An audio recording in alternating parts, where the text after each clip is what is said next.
Hello అందరికీ. పిల్లలు కూడా ఈజీగా పిక్ చేసుకునే విధంగా కబోర్డ్ క్లాత్ ఆర్గనైజర్ని ఈజీగా ఎలా రెడీ చేసుకోవాలో చూసేద్దాం పదండి. దానికోసం ముందుగా ఒక scale, scissors, tape, rice bag and cloth అవసరం అండి. చాలా ఈజీగా దీన్ని రెడీ చేసుకోవచ్చు. ఇప్పుడు నేను చూపిస్తున్న విధంగా రైస్ బ్యాగ్ని ఒక సింగిల్ ఫోల్డ్ చేసి కట్ చేసుకొని దాన్ని క్లాత్కి అటాచ్ చేసి స్టిచ్ చేయాలి. ఎందుకంటే మనం క్లాత్ని ఫోల్డ్ చేసి కట్ చేసేటప్పుడు జరగకుండా ఉండడం కోసం ముందుగానే క్లాత్ని రైస్ బ్యాగ్కి అటాచ్ చేసి స్టిచ్ చేసుకోవాలి. స్టిచ్ చేసుకున్న తర్వాత దాని ఎక్సెస్ ఏదైతే ఉందో దాన్ని కట్ చేసుకోవాలండి పూర్తిగా.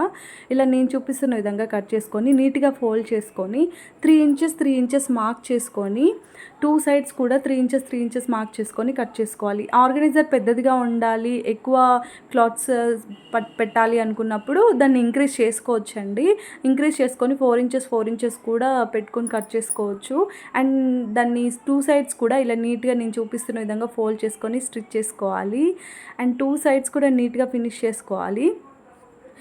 ఈ ఆర్గనైజర్ చాలా రకాలుగా యూజ్ అవుతుంది. దీన్ని క్యారీ చేయడం కూడా చాలా ఈజీగా ఉంటుంది.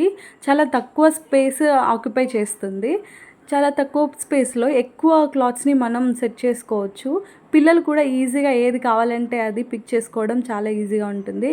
ఇలా నీట్గా నేను చూపిస్తున్న విధంగా ఇలా నీట్గా ఫినిష్ చేసుకోవాలి. నేను ఎప్పుడూ ఒకటే చెప్తానండి, మనం చేసే చిన్న పనైనా సరే పర్ఫెక్ట్గా ఉండాలి. పర్ఫెక్ట్గా చేయడం వల్ల మనకి హ్యాపీనెస్ ఇస్తుంది. ఇలా కార్నర్స్ కూడా స్టిచ్ చేసి దాన్ని నీట్గా ఫినిష్ చేయాలి. ఈ ఆర్గనైజర్ వాషబుల్, చాలా ఈజీగా దీన్ని వాష్ చేసుకోవచ్చు. డ్రై అవ్వడం కూడా చాలా ఈజీగా డ్రై అవుతుంది. ఈ రైనీ సీజన్లో చాలా ఈజీగా డ్రై అవుతుంది, ఎక్కువ టైం కూడా తీసుకోదు. అండ్ దీన్ని స్టిచ్ చేసుకోవడం కూడా చాలా ఈజీ. ఇప్పుడు నేను చూపిస్తున్నాను కాబట్టి ఫస్ట్ టైం చాలా కొంచెం కష్టంగా ఉన్నా దాన్ని అలవాటు అవుతుంటే చాలా ఈజీగా స్టిచ్ చేసుకోవచ్చు. అంటే ఇలాంటి ఆర్గనైజర్లు చాలా ఈజీగా స్టిచ్ చేసుకొని మనం నీట్గా కబోర్డ్ని సెట్ చేసుకోవచ్చు. అప్పుడు చూడటానికి కూడా చాలా బాగుంటుంది.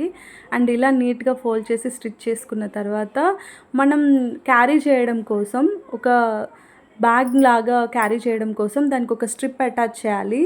అది ఎలానో చూడండి. ఇలా ఫోల్డ్ చేసి క్లాత్ని ఒక స్ట్రిప్ని రెడీ చేసుకోవాలి. ఇలా క్యారీ చేయడం వల్ల మనం ఎక్కువ క్లాత్స్ పెట్టుకున్నా కూడా వెయిట్ అనేది ఉండకుండా ఉంటుంది. అండ్ దీన్ని నేను చూపిస్తున్న విధంగా స్టిచ్ చేసుకొని అటాచ్ చేసుకోవాలి. దీనికి ఒక జిప్ అనేది యాడ్ చేస్తే అది లంచ్ బాక్స్ బ్యాగ్ లాగా కూడా ఉపయోగపడుతుంది. అండ్ దాన్ని ఎలా చేయాలో ఇంకొకసారి వీడియో పెడతాను.